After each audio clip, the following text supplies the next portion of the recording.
Is it time for Kara to become Supergirl?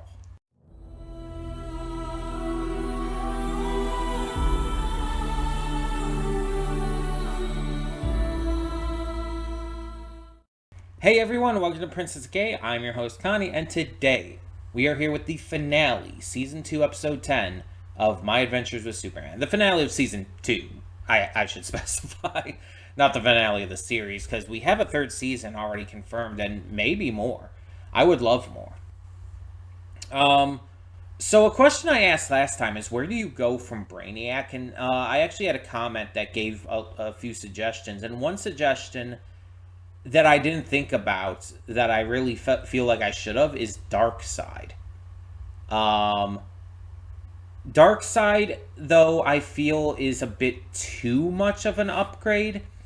Like, Darkseid is kind of the Justice League main villain, not even just Superman. So it's like that would be a little too far going up. Doomsday could work though. Doomsday was another one brought up, and I think Doomsday would work really well.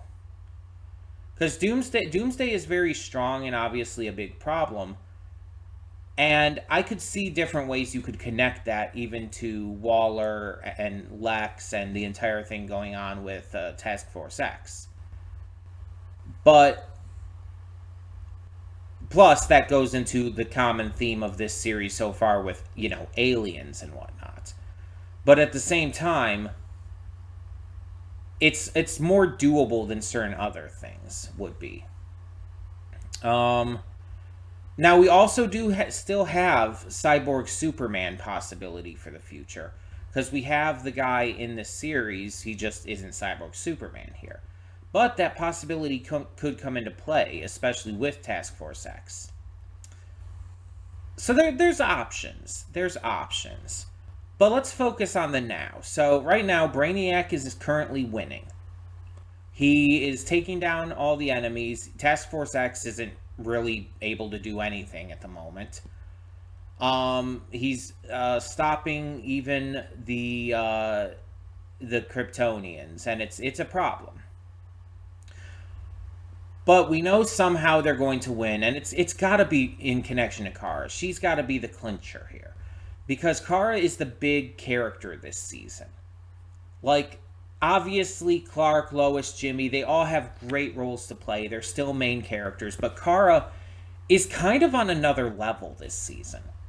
She like, they brought her in and they made her, like, the focus. Everything is kind of revolving around her. So, how do you utilize that? Well, considering Brainiac is her quote-unquote father, she should be the one to take him out. It makes narrative and character sense here. Also, it just works by having this new major focal point character be the one to save the day. It leads into her becoming Supergirl. It's a big thing. She needs to be the one to save the day. Clark can help. Lois can help. Jimmy can help. They can all help. And I really hope that they do. But she needs to be the clincher. She needs to be the one that makes it all possible. And I genuinely think she will be. So, it's now a matter of, will Brainiac survive afterwards? And I think he will.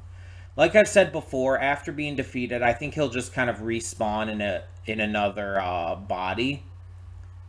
Because there's no way they're going to take out Brainiac altogether.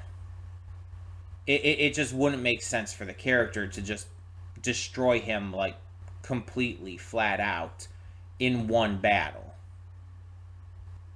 They would definitely need to...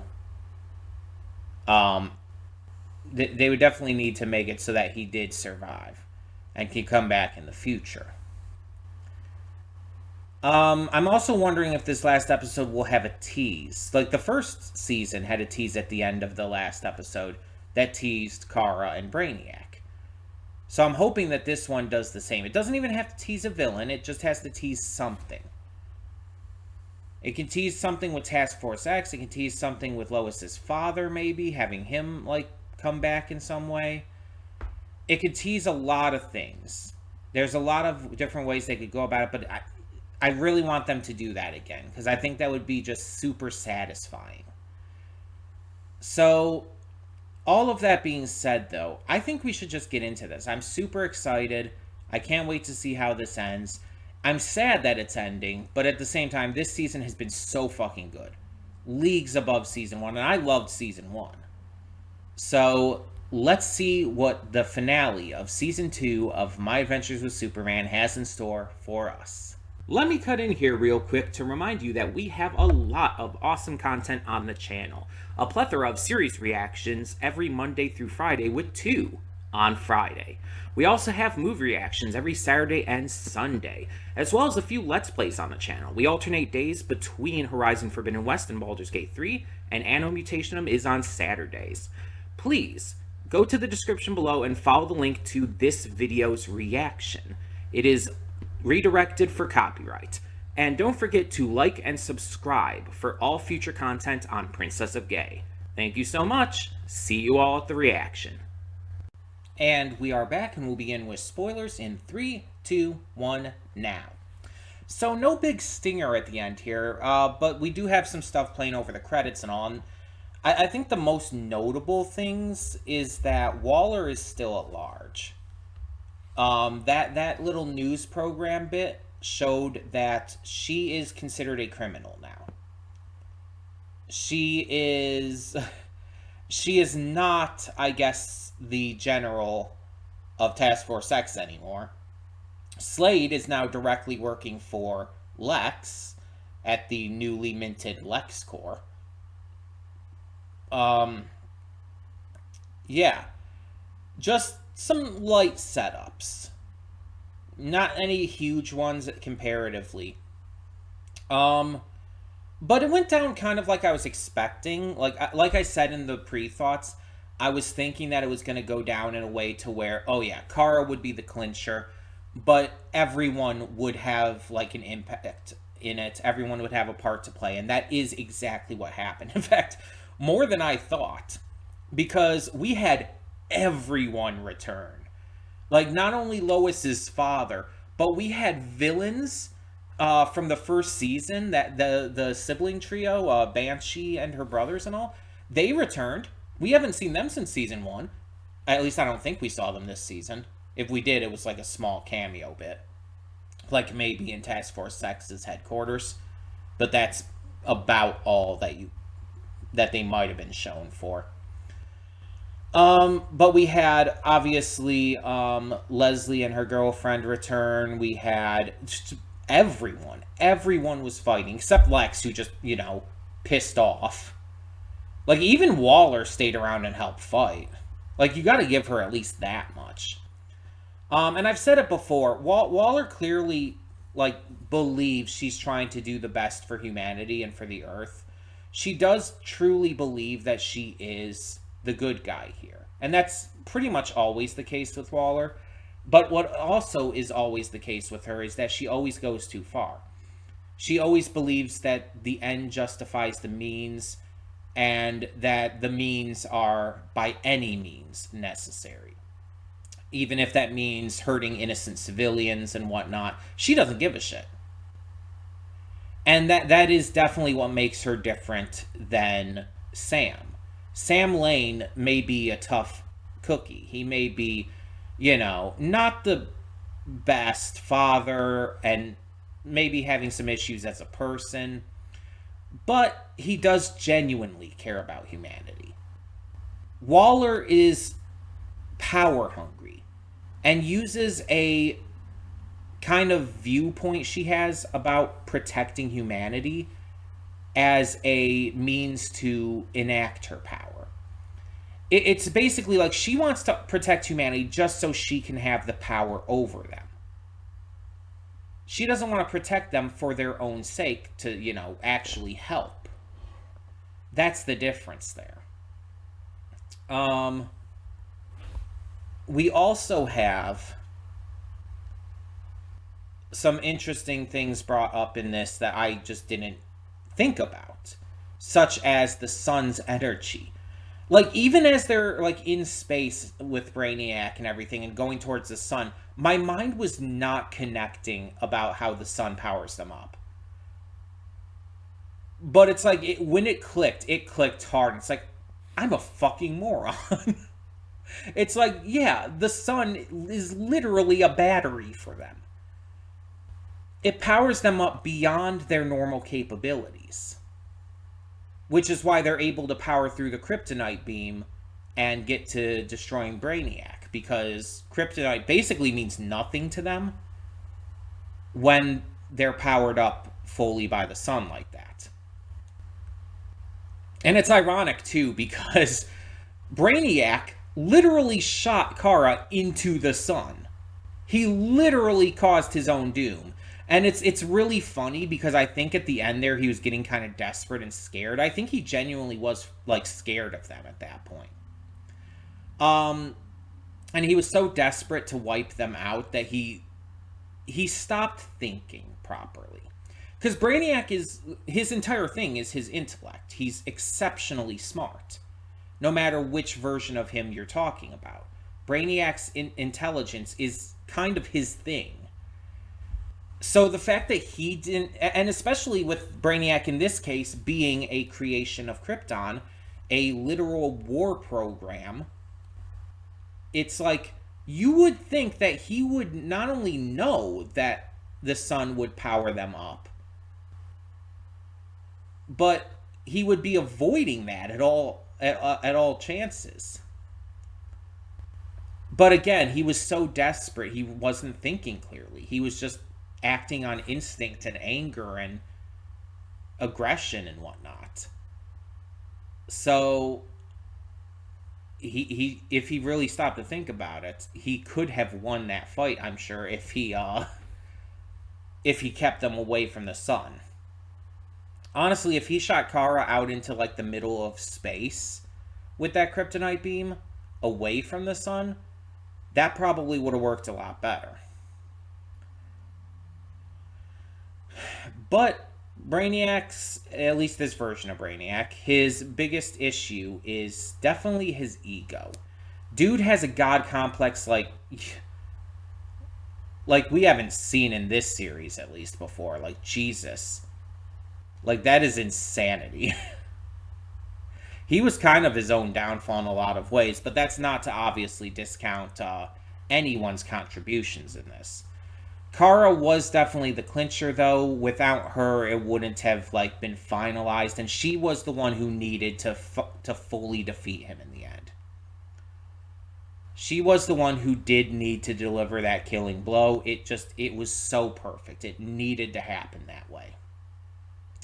I like the Supergirl outfit. We finally got to see that. Hell, we basically got to see her birth as Supergirl, like I said multiple times in the reaction. And because that's what I was waiting for. Like I said in multiple episodes this season, the promotional material showed her in the Supergirl suit. So we knew she was going to get that by the end of the season. And the way that they did it, the way that they executed her getting that was excellent. It was exactly what it needed to be based on everything we've gotten. And I feel like it was well earned and built up to where it feels like a satisfying conclusion to the season for her to have that. And now she's on Earth. She lives on Earth with them. She's, with Jimmy. And she is Supergirl. She has a family. She has loved ones. She has a new life. And she's probably still going to be learning. It's probably going to be like a similar situation to Starfire in the original Teen Titans cartoon. Not Teen Titans Go, because fuck that shit. I'm talking about like the original 2000s Teen Titans cartoon. Where she's naive, but not stupid. And it's like, oh, I don't quite understand all this stuff with Earth. It doesn't quite make as much sense to me, but I'm learning. I'm getting it. Of course, it's going to be a little more serious, I feel, than with Teen Titans, because even the original Teen Titans could get serious. But Starfire's naivety was mostly played for comedic effect, and it was more cutesy and fun. Well, I think here it's going to be like more serious, like misunderstandings and just not really getting it. But she's getting there. And I think when we see next season, I think it'll probably skip ahead a little bit. And she'll be a little more acclimated, but still have a few things that might surprise her and confuse her and whatnot. And Jimmy and Clark and Lois will help her with that and everything. So, yeah. I think that's going to be really cool to see. Um, this was just a really great finale. It was great to see how everything kind of came together, how everything just really closed out on a very satisfying note. This season is phenomenal. It is absolutely phenomenal. It is like the best Superman story. I am like hands down like 100% on that. This is what Superman should be in every way. And I really can't wait for season 3. That'll probably come out next year, I'm presuming. I really can't wait for that. That's going to be so good. And I have full faith that it's going to really just continue to be as amazing as this has been. Maybe even better than season 2. It's possible. But now we have to come up with a replacement, because this is over. And that means we have an open slot for Friday. So I know exactly what I want to do, because the timing works out exactly right. Because I believe it's next Thursday that the first episode of something comes out. And it's been something that I was already extremely interested in. The trailer looked really promising. And so we spent all this time in and around Metropolis. And while Lois isn't going to go there, I think we should. Let's take a trip over to Gotham City for Batman, Caped Crusader. That starts next week. We are going to get right to it next Friday. I'm very excited. I don't know how many episodes it's going to be. Probably like 10 or so. Probably same as this. Maybe 6. 6 to 10 is my prediction. But if you haven't seen the trailer for Batman Caped Crusader, check it out. It seems like it's kind of going to be like Batman the Animated Series, but much darker. It's going to be a much darker take on it. And even multiple people from the animated series are working on it. So it's going to be like a really great callback to that, to, you know, Batman animation at its prime, while also modernizing it, changing things, making it darker. Like, you watch the trailer, again, watch the trailer. It is dark looking. And I think I heard that while there's going to be a lot of voice changes, because of course there are, for a lot of reasons. Obviously, Kevin Conroy isn't in there because he passed away, unfortunately. I think I heard there's at least one voice coming back from the past. I think I heard Tom Kenny is going to be back as the Penguin. I don't know that for sure. I am not confident on that. I will say that right off the bat, but I believe I did hear that. But yeah, I'm excited for that, so hope you're excited as well. Batman Caped Crusader, like I said, starts next week, and I hope you're ready for that. That being said, tell me your thoughts on this final episode of My Adventures with Superman Season 2 in the comments below. What did you think of the final battle? What did you think of Kara's arc in this season? What did you think of just how this ended with, you know, Waller being on the run, LexCorp being started, everything like really like progressing here? Let me know your thoughts on all of that and more in the comments below. And for now, I'm Connie, and I'm signing off. See y'all next time.